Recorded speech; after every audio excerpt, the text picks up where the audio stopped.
তোমরা ভাবতেছো তোমরা এখনো বাচ্চা না, আব্বা বাচ্চা না। বাচ্চা হলে এত দুষ্টামি, এত গুনাহ। তুমি যদি ছোটই হও, 16 বছর বয়সেও ছোটই হও, এত নারী দেখো কেন বাপ? ছোট মানুষ এত উলঙ্গ ছবি দেখে, ছোট মানুষ এত নর্তকী দেখে, ছোট মানুষ এত নাচ গান দেখে। তুমি তো অসভ্য।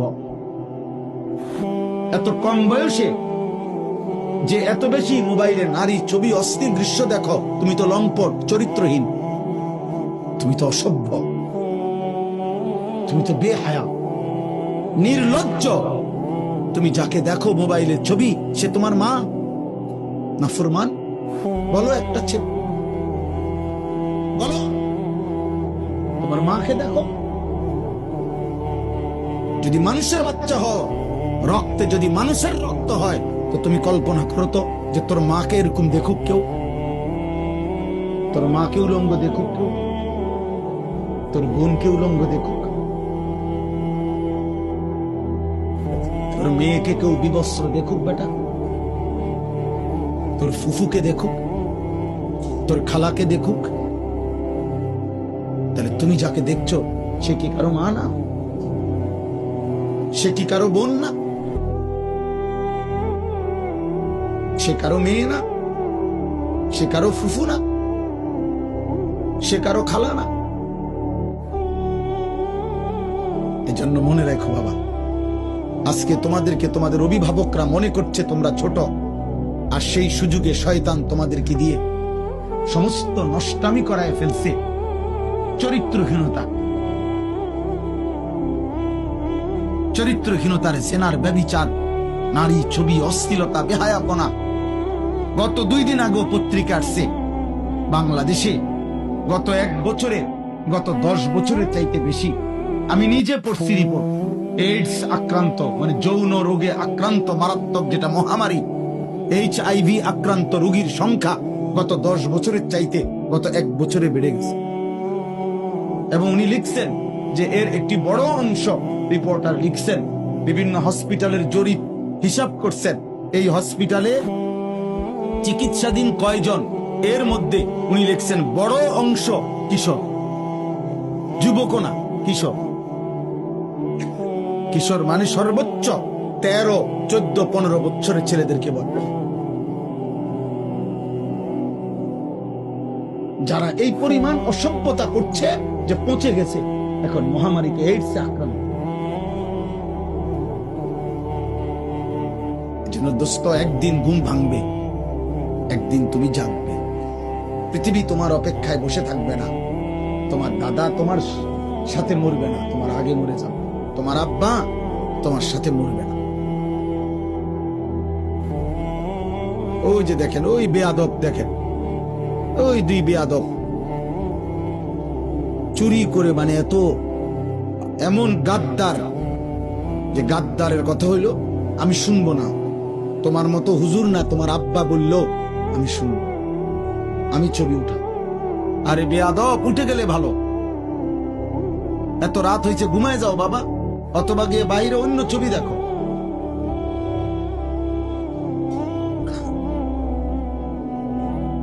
এই জন্য বললাম বাবা, এটা বুঝতে শেখো বাবা, আগামীর হায়াত অনিরাপদ হয়ে যাও। লাম তাজহারিল ফাহিশাতু ফি কওমিন হাত্তা ইউলিনু বিহা ইল্লা ফাশা ফীহিমুত তাউন ওয়াল আওজা' আল্লাতী লাম তাকুন মাদাত ফি আসলাফিহিম আল্লাযীনা মাদাত। নবী সাল্লাল্লাহু আলাইহি ওয়াসাল্লাম বলেন, কোন সম্প্রদায়ের মধ্যে যদি জিনা, ব্যভিচার, নারী পুরুষ, ছেলে মেয়ের অবাধ মেলামেশা বেড়ে যায়, খোদার কসম নবী বলছেন, এটা যদি একদম খোলামেলা হয়ে যায়, ব্যাপক হয়ে যায়, আল্লাহর নবী বলেন নিশ্চিত সেই সমাজে মহামারী আসবে, তাউন, এবং এমন রোগ ব্যাধি আসবে যা তোমাদের পূর্ববর্তীদের মধ্যে ছিল না। প্রিয় ভাই, তোমাকে তো বাঁচতে হবে। আমি যে চিৎকার করি দোস্ত, আরে ছেলে তুমি তো বাঁচতে হবে আব্বা।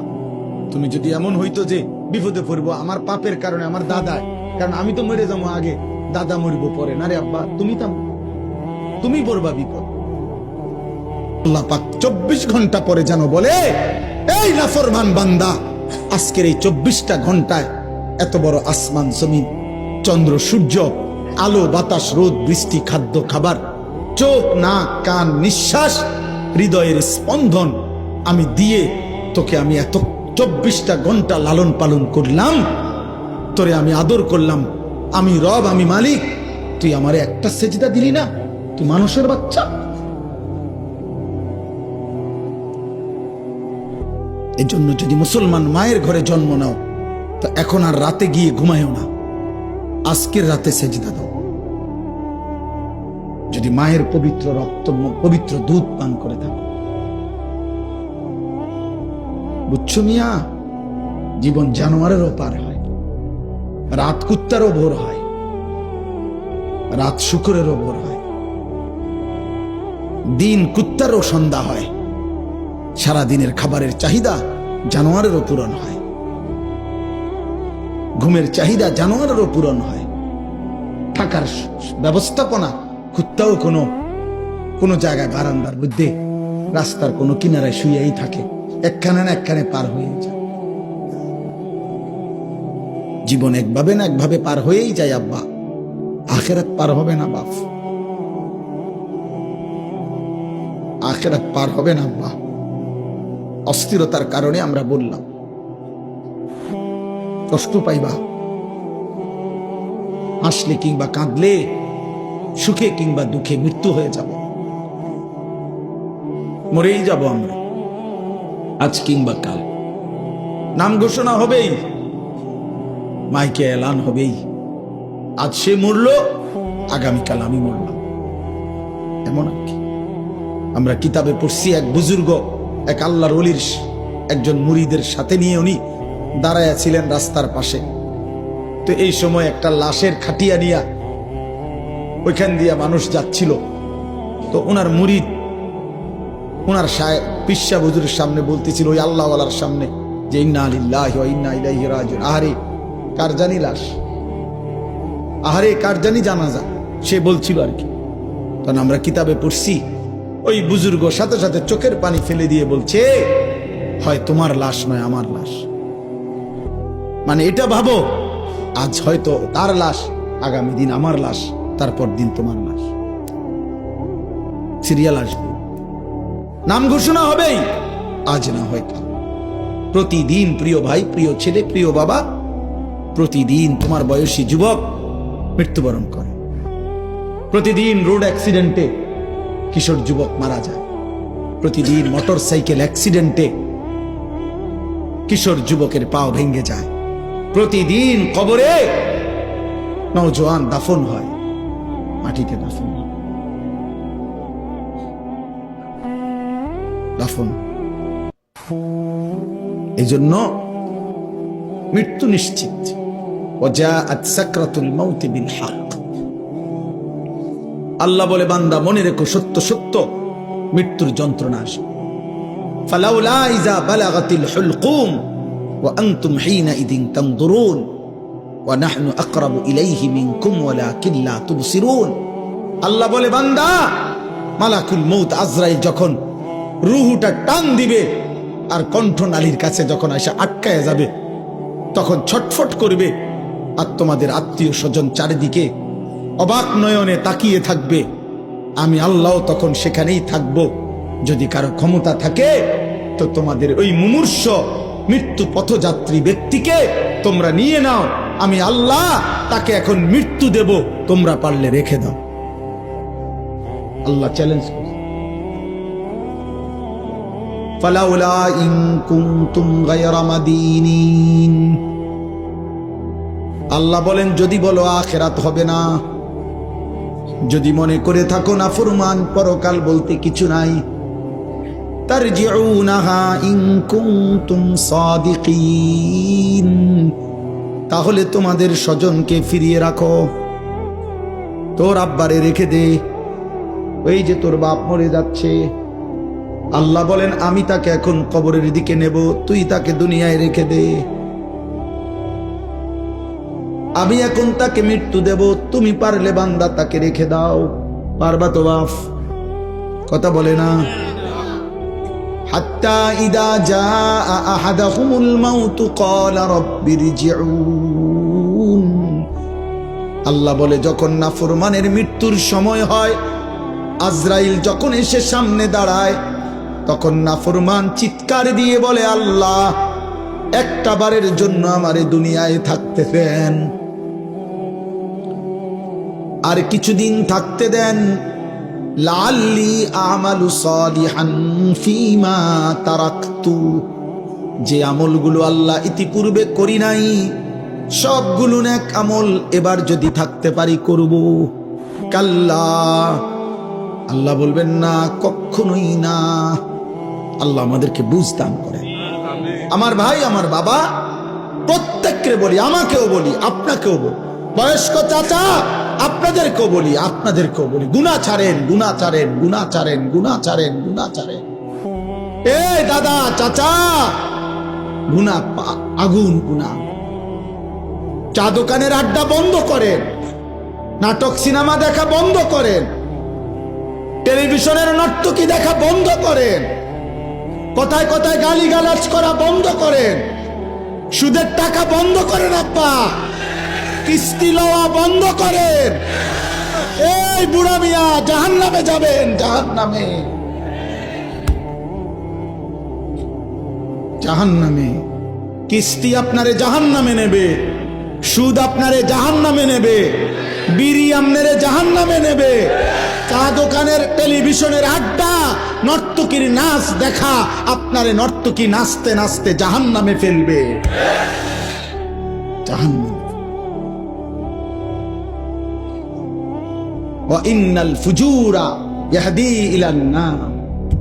আল্লাহর নবী বলেন প্রতিটা পাপ তোমাদেরকে জাহান্নামের দিকে নিয়ে যাবে, আগুনের দিকে।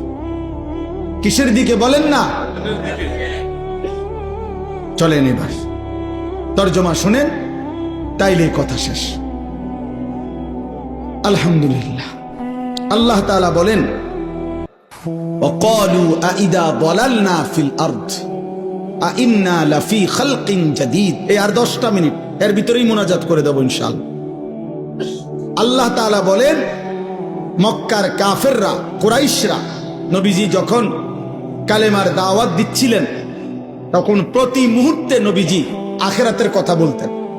এটা বলতেন, আমাদের প্রত্যেকের মৃত্যুর পরে আল্লাহ আমাদেরকে কবর থেকে একদিন নির্দিষ্ট সময়ে হাসরের ময়দানে উঠাবেন। এটা আল্লাহ বলতেন, নবীজি শুনাইতেন। তো মক্কার কাফেররা, কুরাইশরা, তো মক্কার কাফের কুরাইশরা বলতো, মুহাম্মদ যত কিছুই বলো, আমরা যখন মাটির সাথে মিশে যাব, কবরের অন্ধকারে হারিয়ে যাব, আমরা একদিন তো আমাদেরকে পুনরায় নতুন করে সৃষ্টি করে হাসরের ময়দানে উঠাবে। এটা কিভাবে সম্ভব? কিভাবে সম্ভব? অর্থাৎ একটা জিনিস চিন্তা করে দেখেন, একজন ব্যক্তি কবরে, মনে করেন এখানে 500 বছর আগে কবর ছিল, তো 500 বছর পরে মাটি পাবে কই, লাশ পাবে কই, হাড্ডি পাবে কই, চামড়া পাবে কই? হতে পারে ওই জায়গায় এখন খাল হয়ে গেছে, নদী হয়ে গেছে, হতে পারে না এমন? তো আল্লাহর কাছে আল্লাহ বলতেছে, এই কাফের বেঈমানরা এই যুক্তি দেখাইতো, এই কথা বলতো আর কি, যে মুহাম্মদ কিভাবে সম্ভব, পাইবে কোথায় আমাদের হাড্ডি গোস্ত? আল্লাহ বলেন, হায় বন্ধু, আমি আল্লাহর ক্ষমতার ব্যাপারে এরা সন্দেহ পোষণ করছে, অথচ আমি জীবন দিলাম, আমি মৃত্যু দিলাম, তাহলে যিনি জন্ম দিলাম, সৃষ্টি করলাম, যে আমি আল্লাহ আবার মৃত্যু দিলাম, তো সেই আমি আল্লাহ পুনরায় সৃষ্টি করতে পারবো না কেন? এটা তো একটা সহজ কথা। সৃষ্টি করলেন কে? আল্লাহ। মৃত্যু দিলেন কে? আল্লাহ। এই দুইটা যিনি পারলেন, তো 3 নম্বর আখিরাত উনি পারবেন না কেন? আল্লাহ তাআলা বলেন, বাল হুম বিলিকাই রাব্বিহিম কাফিরুন। হে বন্ধু, মনে রাখবেন, সমস্ত কাফের মুশরিকদের বক্তব্যের মূল কাহিনী হলো, মূল ঘটনা হলো, তারা আখিরাত বোঝে না, এটা না, আখিরাত বুঝে, বরং ওরা এটা বুঝে যে আখিরাত মেনে নিলে গুনাহ ছেড়ে দিতে হবে, আখেরাত মেনে নিলে আল্লাহর ইবাদত করতে হবে, আখেরাত মেনে নিলে আল্লাহর মুখোমুখি হইতে হবে, আখেরাত মেনে নিলে ফুলসিরাত পার হইতে হবে, আখেরাত মেনে নিলে আমলনামা হাতে নিতে হবে, আখেরাত মেনে নিলে নিজেদের জিন্দিগির অসভ্যতা ছেড়ে দিতে হবে। এই জন্য এগুলো চায় না, পছন্দ করে না, মানে আমার গোলামি করবে না, আমার নাফরমানি ছাড়বে না, এই জন্য বলে আল্লাহ আখেরাত করতে পারবে না। আসল কথা হইল এরাও বোঝে পারবে, কিন্তু এই বাস্তবতা ইচ্ছা করে বুঝেও না বুঝার ভান করে অস্বীকার করে। নাউজুবিল্লাহ। এবার আল্লাহ বলেন, এই দেখেন তর্জমা শুনেন, একবার সহজ তর্জমা। আল্লাহ তাআলা বলেন, কুল, হে নবী আপনি বলে দেন, ইয়াতাওয়াফাকুম, আরে ভাই কথা বলো না, বাবা কথা বলো না, যারা দূরে যাচ্ছ যাও, কোনো সমস্যা নাই, কথা বলো না আব্বা। কুল ইয়াতাওয়াফাকুম মালাকুল মাউত আল্লাযী ওয়াক্কিলা বিকুম। এ শুধু অনুবাদ বললে আপনি বুঝবেন। আল্লাহ বলেন, হে নবী আপনি বলে দেন, তোমাদের প্রত্যেককে আমি আল্লাহর পক্ষ থেকে নির্ধারিত ফেরেশতা মালাকুল মউত আজরাইল তোমাদের মৃত্যু ঘটাবেন, জান কবজ করবেন, মানো কিংবা না মানো, ঘুমে থাকো সজাগ থাকো, হাসো কিংবা কাঁদো, রাতে কিংবা দিনে, একাকী কিংবা প্রকাশ্যে, সুখে কিংবা দুঃখে, রাজপ্রাসাদে কিংবা কুড়ে ঘরে, আমি আল্লাহর হুকুমে আজরাইল তোমাকে মৃত্যু ঘটাবেই ঘটাবে, জান কবজ করবেই করবে কিনা বলেন? মৃত্যু হবে তো? ইতিপূর্বের মানুষগুলোর মৃত্যু হয়েছে তো, তাহলে আমাদের মৃত্যু হবে না কেন? আমার দাদা মরলো কেন, আমি মরবো না কেন? আমার বাপ মরলো কেন, আমি মরবো না কেন? তার মানে পূর্বসূরীরা মারা গেছেন, আমরাও মৃত্যুবরণ করব। সুম্মা ইলা রাব্বিকুম তুরজাউন, আল্লাহ বলেন অতঃপর তোমাদের সকলকে আমি আল্লাহর সামনে কিয়ামতের দিন একত্র করা হবে।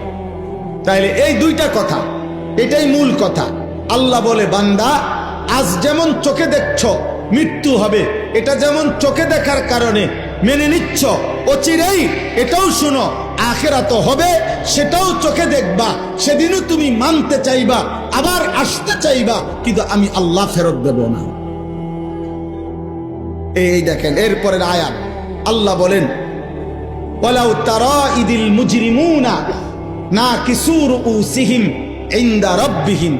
বন্ধু নবী আমার, সেদিন হাসরের ময়দানে দেখবেন এই আমি আল্লাহ যাদেরকে একত্র করছি, এই নাফরমান পাপীরা, অবাধ্য মুশরিক বেঈমান পাপী, আমার অবাধ্য বান্দারা আমি আল্লাহর সামনে মাথা নুয়ে লজ্জায় অপমানে দাঁড়িয়ে থাকবে।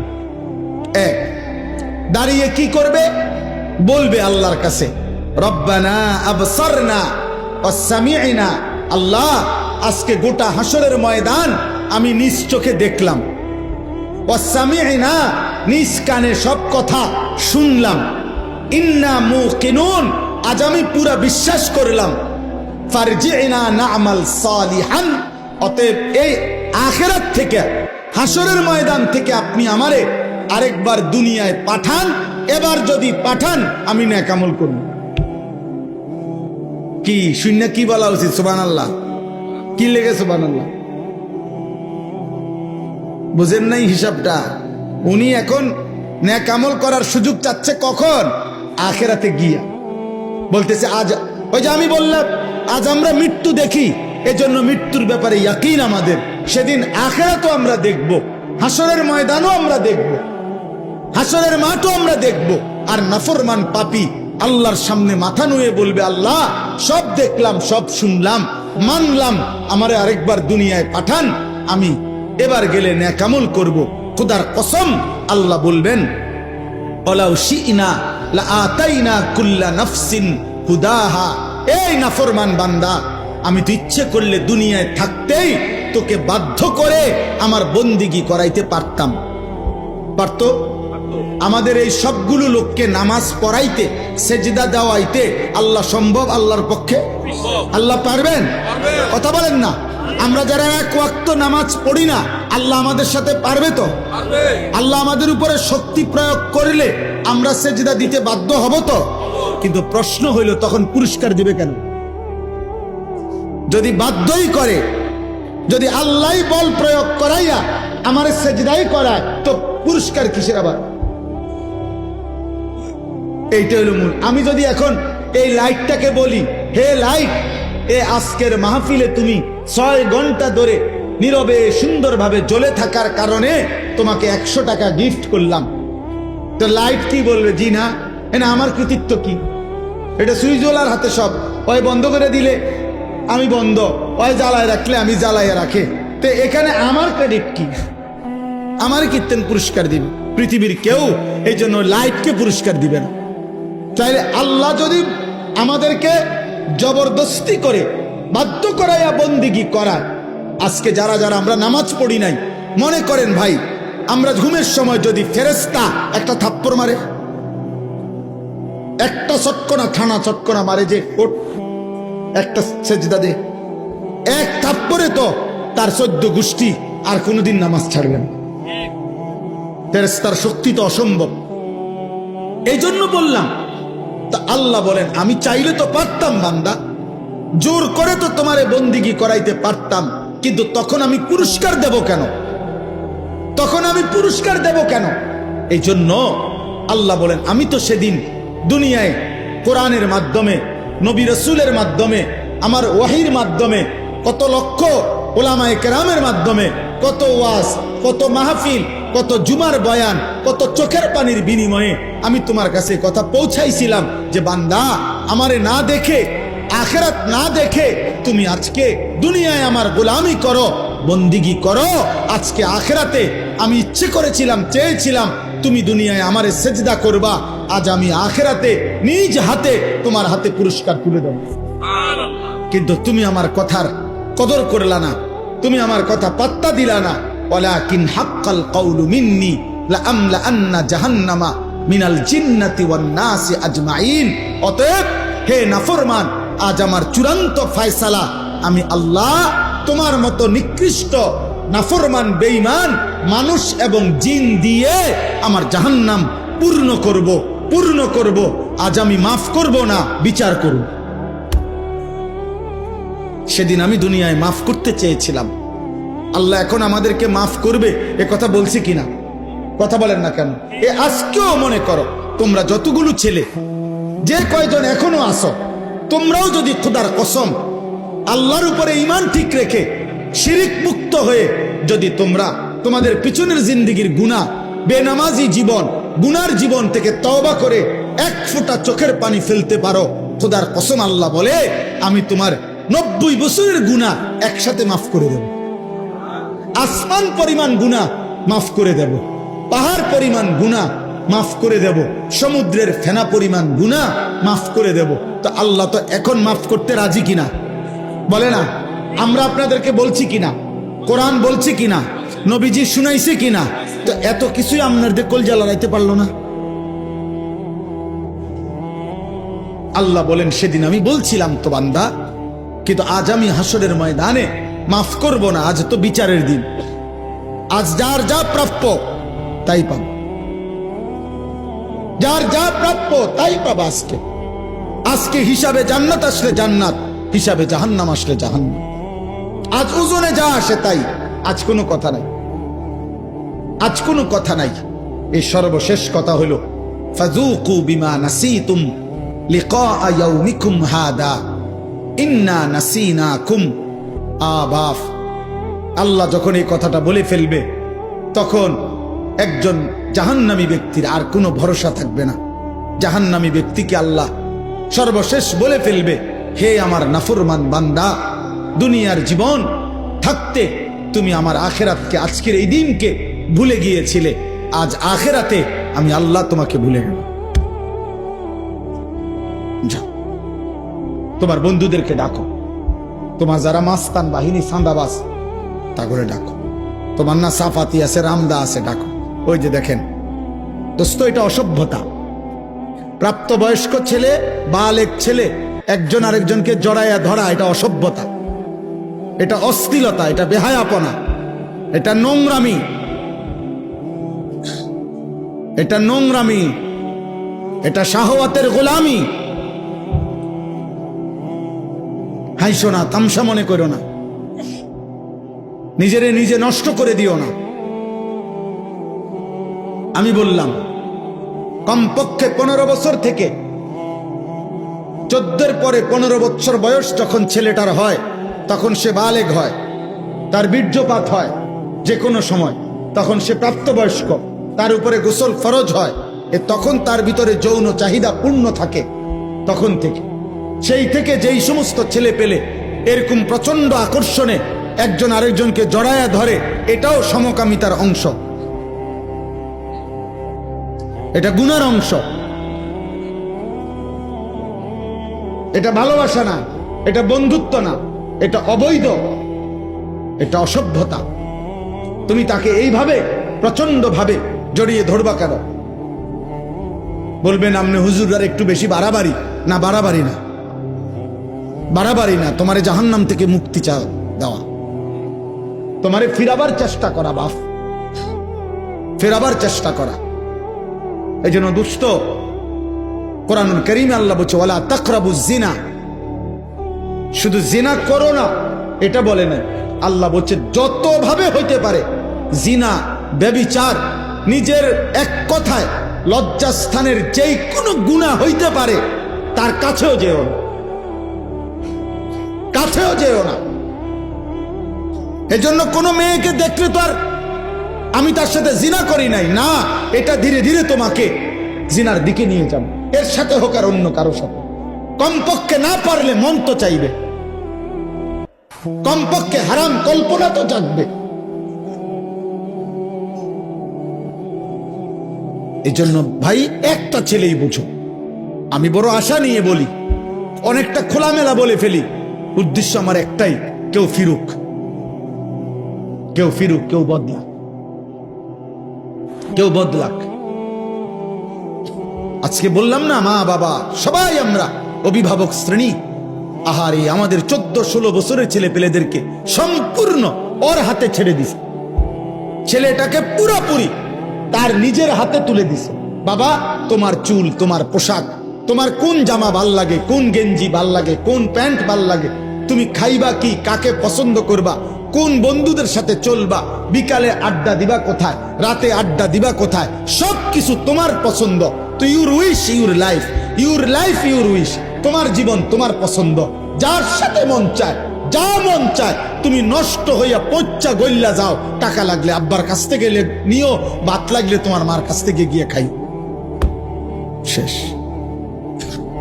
পেটে বুক লাগলে মায়ের রান্না করে রাখছে, আইসো ভাত খাইয়া যাইও, টাকা লাগলে তুমি সত্য বললা পারো, মিথ্যা বললা পারো, আমি আব্বার থেকে টাকা নিয়ে যাও, খালাস, এবার তোমার জীবন তুমি গড়ো। না না, এই পৃথিবীর ইতিহাসে সৃষ্টির প্রথম থেকে নিয়ে আজ পর্যন্ত মানুষের জীবন গঠনে তার উপরে কারো তত্ত্বাবধান থাকতে হয়, কেউ তাকে ধরে রাখতে হয়, কেউ তাকে টেনে ধরতে হয়, মন্দ পথ থেকে ফিরাইতে হয়, উত্তম পথে চালনা করতে হয়, নাইলে হয় না। নিজে নিজে মানুষ হয় না, নিজে নিজে জানোয়ার হয়, নিজে নিজে জানোয়ার। এই জন্য গাভীর বাচ্চা, গাভী বাছুর, আপনার 2 বাজারে গাভীর বাছুর হওয়ার 1 মাস পরেই 2 মাস পরে গাভী বেচালাম, কোনো অসুবিধা নাই। বাছুর এটা এমনি আমনের এক দৌড়ায় মরে 1 মাস খাইয়া এটা বাচ্চা যাবে, কারণ এর কোনো তরবিয়তের কিছু নাই, এর কোনো আখলাক গঠন, চরিত্র গঠন, জীবন গঠনের কোনো বিষয় নাই। কিন্তু মানুষের বাচ্চা আর গাভীর বাচ্চা এক না। মানুষের বাচ্চা কারো তত্ত্বাবধানে থাকতে হয়, বাবা খেয়াল রাখতে হয়, মা খেয়াল রাখতে হয়, অভিভাবক খেয়াল রাখতে হয়। আমি ঘরের বারান্দায় বসছি, আমার মা আমার ডাক দিয়ে ভিতরে নিয়ে আসছে, আব্বা ভিতরে আইয়া বইল। আমি বলছি মা কি হইছে? মা বলছে ফুত, ওই বাসার কাজের মেয়ে তোর দিকে তাকায় ছিল, মা দেখছি, এই জন্য তোর ডাইকে নিয়ে আসছে। আমার পুরা জীবনে আমি একটা টুপি, লাল 4টা ফুলওয়ালা, একবার একটা টুপি করছিলাম, আমার আব্বা আমার টুপি খোলায় ফেলছে। বলছে না আব্বা ঠিক আছে, আমি জীবনে কোনোদিন বাবা সাদা টুপি ছাড়া অন্য টুপি পরি নাই, তুইও পরিস না, না জায়েজ না।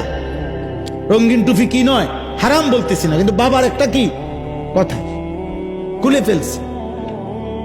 আমি জীবনে একবার শুধু একটা পাঞ্জাবি আপনার এই বুতামের কাছে এমব্রয়ডারি করা এদিক দিয়া রেডিমেড একটা পাঞ্জাবি কিনছিলাম। আমার বড় ভাই প্রথম যে বেলা পড়ছি, বড় ভাই দেখেই আমার গায়ের থেকে ধৈর্য, গায়ে পড়া অবস্থায় টান দিয়ে সিরা টুকরা টুকরা করে ফেলা গেছে। কেউ ধরে রাখতে হয় বাপ, কেউ ধরে রাখতে। আজ তোমাদেরকে ছেড়ে দিছে বাবা যে আব্বা ধর, তোর 12,000 টাকার মোবাইলের কাছে তোকে তুলে দিলাম, তোর 16,000 টাকার মোবাইলের হাতে তুলে দিলাম, তোর জীবন তোর হাতে। যার কারণে বদনসিব সন্তান আর কোনোভাবেই আল্লাহও চেনে না, আখেরাতও চেনে না, ডানও চেনে না, বামও চেনে না, কর্তব্যও চেনে না, করণীয় বুঝে না। কি খায়, কি করে, কার মতো চুল রাখে বলতেও পারত না। বাস্তবতা এটা, মানে তার তো কোনো অভিভাবক নাই। কে তার চুল ঠিক করে দিবে? কে তার চেহারা ঠিক করে দিবে? কে তাকে বুঝায় দিবে যে দাড়ি লম্বা করো? কে তাকে বুঝায় দিবে মুছ ছোট করো? কে তাকে বুঝায় দিবে টয়লেট পেপার ব্যবহার করো? আমি তো আলহামদুলিল্লাহ আমার 9 বছরের বাচ্চাকেও এখনো বলি, আব্বু টয়লেট পেপার নিছো কিনা? ওরে বারবার মনে করাই দিছি। ফজরের নামাজে আলহামদুলিল্লাহ এমনি বুঝাচ্ছি, দাঁড়ায় থাকি তো ছেলে আমার উঠলে বাপ্পু তজু করে তো মসজিদের জামাতে যাইতে চেষ্টা করি। এটা আমার জিম্মাদারি। আপনাদেরকে কিছু বলা, এটা যদি আমার দায়িত্ব হয়, আমার সন্তানকে ঈমান আমল শিখানো, আমার বিবির ঈমান আমলের দিকে নজর রাখা, আমার মেয়ের ঈমান আমলের দিকে নজর রাখা, খোদার কসম এটা আমার আপনাদের চাইতে বেশি দায়িত্ব। আপনাদেরকে বলা এটার চাইতে ওইটা আমার কি বেশি দায়িত্ব। অতএব শেষ কথা এটাই, আযুকু আযাবাল খুলদি বিমা কুনতুম তা'মালুন। আল্লাহ বলে, বান্দা সেদিন তুমি আমাকে ভুলে গেছিলে, আজ আখিরাতে আমি তোমাকে ভুলে গেলাম। অতএব অনন্তকালের জন্য আযাবাল খুলদ, খুলদ মানে অনন্তকাল, অনন্তকালের জন্য তুমি তোমার মন্দ কর্ম নাফরমানির বদলায় জাহান্নামের আযাব ভোগ করতে থাকো। জাহান্নাম, আজ তোকে আমি চিনি না, যা এবার তোর কোন বাপ থাকলে তুই বল গিয়া তোর বাপের সুপারিশ করতে, যা তোকে জাহান্নাম থেকে বাঁচাই। আল্লাহ যদি কারো জাহান্নামের ফয়সালা দেয় তাকে ফিরাবে কে? নবী তো সুপারিশ করবে, নবী ফয়সালা দেবে না। আপনি না বুঝলে আবার জিগায়েন বালা হুজুরে, বুঝের হুজুরে জিজ্ঞাসা করে, বুঝমান আলেমকে। নবী সাল্লাল্লাহু আলাইহি সাল্লাম সুপারিশ করবে। সুপারিশ মানে ফয়সালা, সুপারিশ মানে আবেদন, আবেদন। দরখাস্ত মানে ফয়সালা। দরখাস্ত কারো কাছে দিতে হয়, অন্য কেউ এটা কি করে? মঞ্জুর করে। তো নবী তো সুপারিশ করবেন, ফয়সালা দেবে কে? আল্লাহ, আল্লাহ, আল্লাহ। এজন্য নবীজিকে আল্লাহ বলছে, বন্ধু এ পরিমাণ আমি জাহান্নাম থেকে মুক্তি দেব, আপনার উম্মত জান্নাতে আমি এত বেশি পরিমাণ দেব, আপনার মুখে হাসি ফুটবে। আপনারে খুশি করাবো, আপনারে নারাজ করব না। আল্লাহ আমাদের প্রত্যেককে ঈমান আমল দান করেন। আল্লাহ আমাদের প্রতিটা সন্তানকে কবুল করেন। এই মাদ্রাসা আল্লাহ কবুল করেন, এই এতিমখানা আল্লাহ কবুল করেন। এই মাদ্রাসা আল্লাহ সরকারি মাদ্রাসা, এখন দাখিল না আলিম, দাখিল মাদ্রাসা আল্লাহ কবুল করে নেন।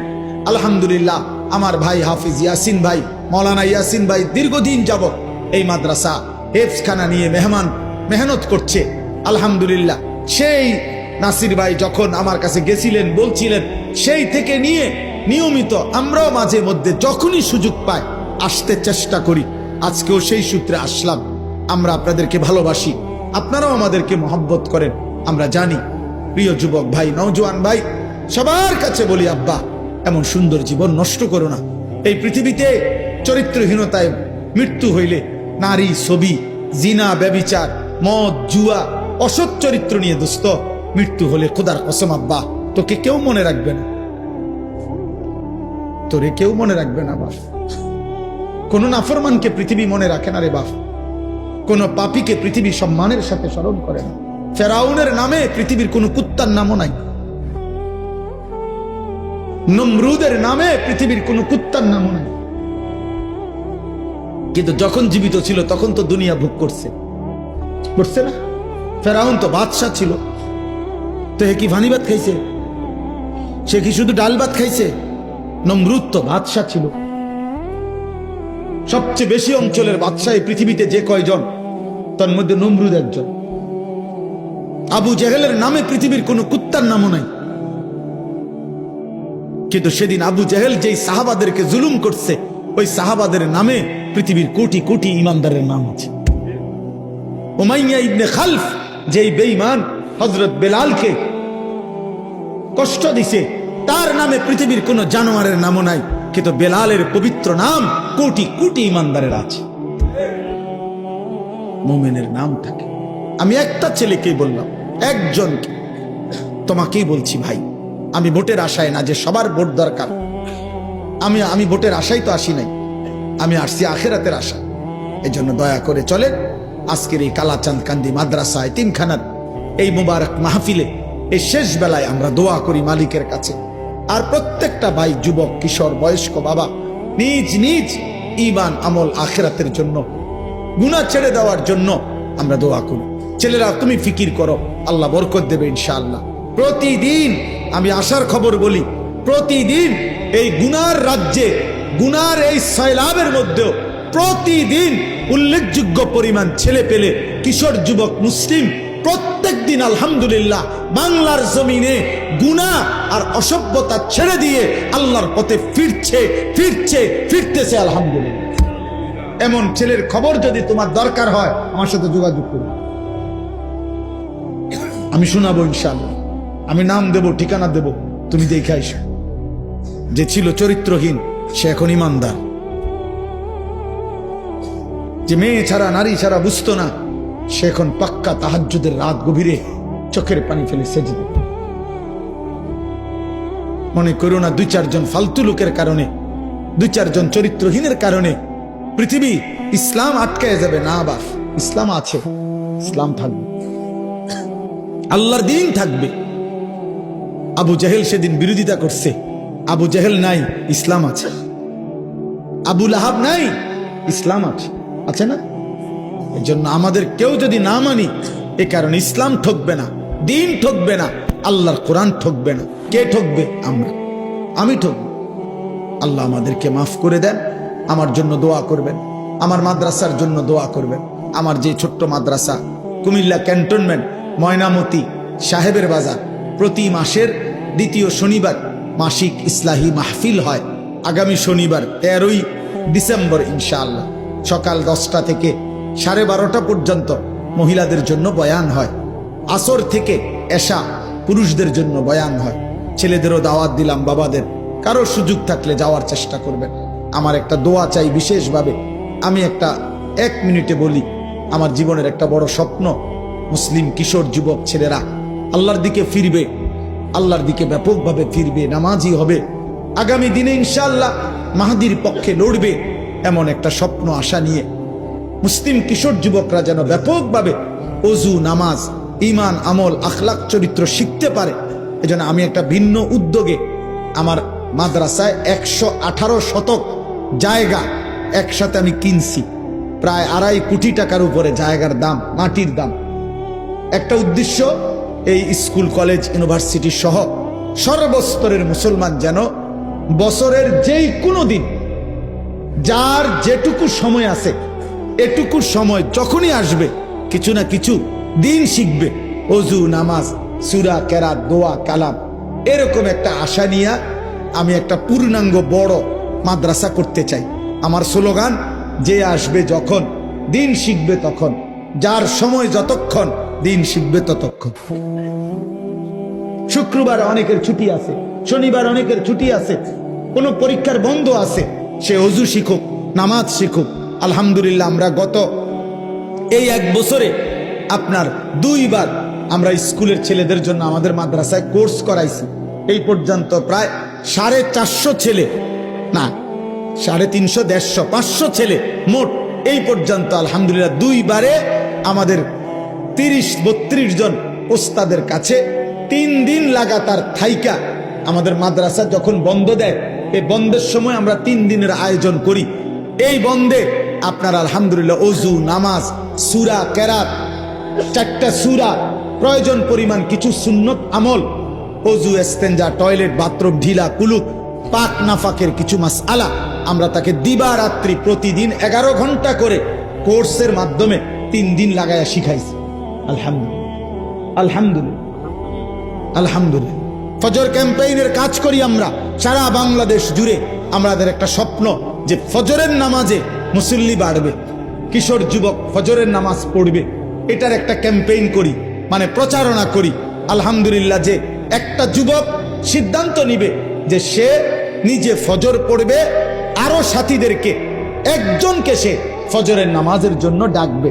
আমার একটা উদ্দেশ্য হলো এই যে আমি এটা দেখলাম, কি নাম, সমাজের জাগ্রত নাগরিক স্বজন, এই যারাই আয়োজন করেছেন, এটা আপনাদের কাছে আমার অনুরোধ, মানুষের কল্যাণ করতে হয় দুই ভাবে। এক হলো আর্থিক সেবামূলক কল্যাণ, আরেকটা হলো জীবন পরিবর্তন আখিরাতমূলক কল্যাণ। একটি মুসলিম সংগঠন যেই হোক যেখানে হোক, তাদের প্রথম দায়িত্ব হলো মুসলমানদের ঈমান আমল আখিরাতমুখী জীবন গঠনের কোনো না কোনো চেষ্টা করা। আর দ্বিতীয় দায়িত্ব হলো তাদেরকে সেবামূলক, অসহায়, গরিব, এতিম, দুস্থ, বিপদগ্রস্ত, বন্যার্ত যেই কোনো ক্ষেত্রে তাদের পাশে দাঁড়ানো, আর্থিক সহযোগিতা করা, এটা একটা দায়িত্ব। আর জীবন পরিবর্তন একটা দায়িত্ব। এই জন্য এই ফজর ক্যাম্পেইনের কাজ আপনারা করতে পারেন। আলহামদুলিল্লাহ, যে একটা যুবক একজন যুবককে ডাকবে, তুমিও পড়বা, তুমি তোমার একজন বন্ধুকে ফজরের নামাজের জন্য উঠাইবা। এই তোমরা 2 জন হইলে, তোমরা 2 জন আবার 2 জনকে বললে 4 জন হবে, 4 জন বললে 8 জন হবে, 8 জন বললে 16 জন হবে। এটা কোনো দল না, আগামী নির্বাচনে প্রার্থী হমু এমন কিছু না, শুধু আখিরাতের জন্য, নামাজের জন্য। এটা আমি অনুরোধ করলাম। আমার অনুরোধ, আমরা প্রত্যেকে আখিরাতমুখী ভালো কাজের সাথে অংশগ্রহণ করব ইনশাআল্লাহ। আমার ওই মাদ্রাসার এই বিশাল জায়গা, আলহামদুলিল্লাহ, এটার জন্য দোয়া করবেন। আর্থিকভাবে যদি কারো সুযোগ হয় সহযোগিতাও করবেন। এই 2.5 কোটি টাকার জায়গা, অনেক আল্লাহর বান্দা সারা বাংলাদেশ থেকে যে যেমনে যেটুকু দিচ্ছে, আমরা সুদ করতেছি। প্রায় 1.5 কোটি টাকা সুদ হয়েছে, আরো বাকি আছে অনেক টাকা। 4200 টাকা এক মুসল্লা পরিমাণ, নামাজের জায়নামাজ পরিমাণ জমির মূল্য। এই টাকাটা আমরা একটা কাগজের মাধ্যমে প্রচার করি। যদি কেউ দেয়, আমরা তাকে আমাদের মাদ্রাসার আজীবন উন্নয়ন সদস্য হিসেবে উনার নাম উঠাই। প্রতিটা দোয়ায় সাদকায়ে জারিয়ার সওয়াব হিসাবে উনি ইনশাআল্লাহ পাইতে থাকবে। কম বেশি আরো হইতে পারে। যে জন্য বললাম, আপনারা আমারে মহব্বত করে, আমিও আপনাদেরকে মহব্বত করি। আল্লাহ আপনাদের প্রত্যেককে ভালো কাজে, নেক কাজে অংশগ্রহণ করার তৌফিক দান করে।